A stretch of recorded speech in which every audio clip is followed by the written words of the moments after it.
JDev is back at it here to give everyone another Walking Dead Season 3 episode review video. But before I get into that, it's extremely important, if you're not caught up to the point where I am in watching or rewatching The Walking Dead, to pay attention to the episode title. I'll put that title in the description. And if you find out that that's the case and you're not caught up, I recommend, and this is your warning, to stop watching this video to avoid any forthcoming spoilers. This will be The Walking Dead Season 3, Episode number 7. The title of this episode is called When the Dead Come Knocking. This will be my review, reaction, recap of the episode. Keep in mind, I've seen the episode many a times.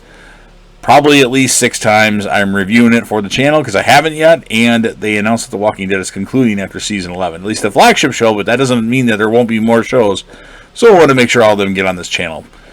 In any event, at the prison, Rick and Carl observe Michonne, who remains at the prison fence with infant formula and other supplies collected by Glenn and Maggie. The walker guts she is covered in keep her undetected by the walkers that roam outside the prison.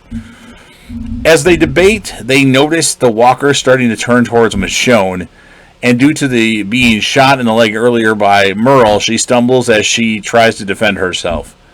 Rick and Carl quickly stop the walkers and bring her inside, locking her in a cell near their cell block and taking her katana away. That pisses Michonne off. Don't do that. Michonne does refuse to talk when they ask her questions. When they see the supplies that she had brought, they know she is aware that there is a newborn at the prison. And both Rick and Daryl threaten her.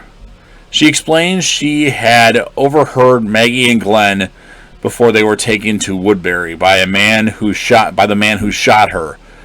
Though she does not reveal either Merle or Andrea's name while describing the town, Rick determines that they need to rescue Glenn and Maggie, and Michonne offers that she can help them into the town. Rick asks for volunteers, and while many offer, Rick decides to limit the group to just himself, Daryl, Michonne, and Oscar.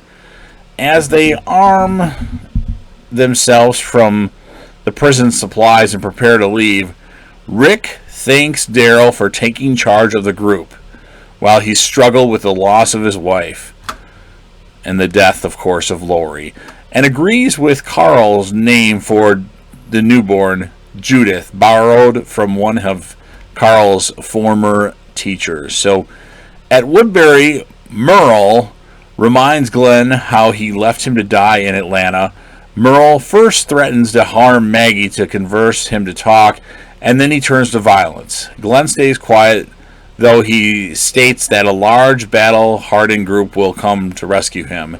When pressured for names, Glenn iterates several, including Andrea's name, unaware that Andrea is safe within Woodbury. Merle realizes Glenn is lying and locks a walker in the room with Glenn while he is still tied to a chair.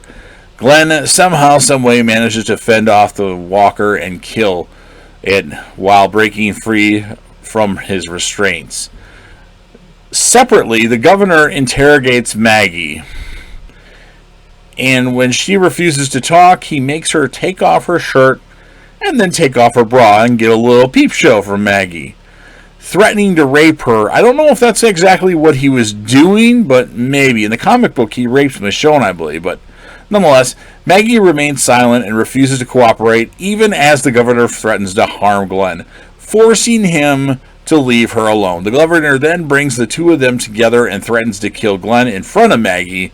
Maggie does end up revealing that they are from a small group at the nearby prison. Leaving the two alone, the governor and Merle are surprised that a group so small would take a prison that deep in the dangerous red zone. The governor begins to question Merle's loyalty to him, though he asserts he is still loyal to Woodbury. The governor assigns Merle and Martinez to scout the prison to verify Maggie's information. Andrea continues her affair with the governor, and to avoid informing her of Maggie, and to avoid informing Andrea of Maggie and Glenn's capture, he assigns her to help with Milton's research into walkers.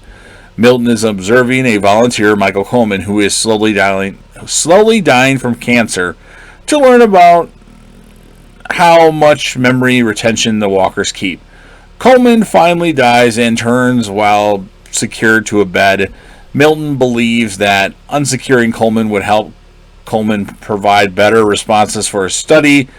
Milton lets his restraint off one of his arms, and then Coleman tries to get at Milton. But Andrea quickly kills the reanimated and Walker Coleman before he can harm Milton. And then Milton realizes his theories are wrong and that Andrea escorts him from the room. And then we have Daryl, Rick, Michonne, and Oscar driving about a mile from the town, planning to go on foot the rest of the way. As they travel, they are caught in a pack of walkers and forced to take shelter in a small cabin. The cabin is actually occupied by a hermit who panics and tries to hold them off at gunpoint while shooting at them, attracting the walkers. Now, Michonne actually ends up killing this guy, and they push his body out the front of the cabin to lure the walkers away while they escape out the back. With Woodbury in sight, the group takes cover near a freight train to assess the situation. While on the other side of Woodbury's walls, Andrea approaches the governor, explaining how Milton's test went, and the governor holds her to explain everything will be all right as he pats her head. And that's how the episode ends. So I liked it. It set a lot of things up. It was pretty crazy in terms of like Merle and like, yeah, I didn't really go into the details, but he like was torturing Glenn. He's like, man, you're a tough little son of a bitch now. You used to be weak. So I'm going to give the episode an 8.7 out of 10. I thought it was really good. The scene with the governor and Maggie, where he's like asking her to take her clothes off, is very eerie. You thought he was going to actually rape her, like in the comics he does to Michonne, I believe. But who knows what they were going to go in what route they were going to go in the TV show if they wanted to push the envelope. So I've said what I needed to say. Now it's actually, if I were Rick, I wouldn't leave such a small group at the prison. You've got Herschel, who's on one leg.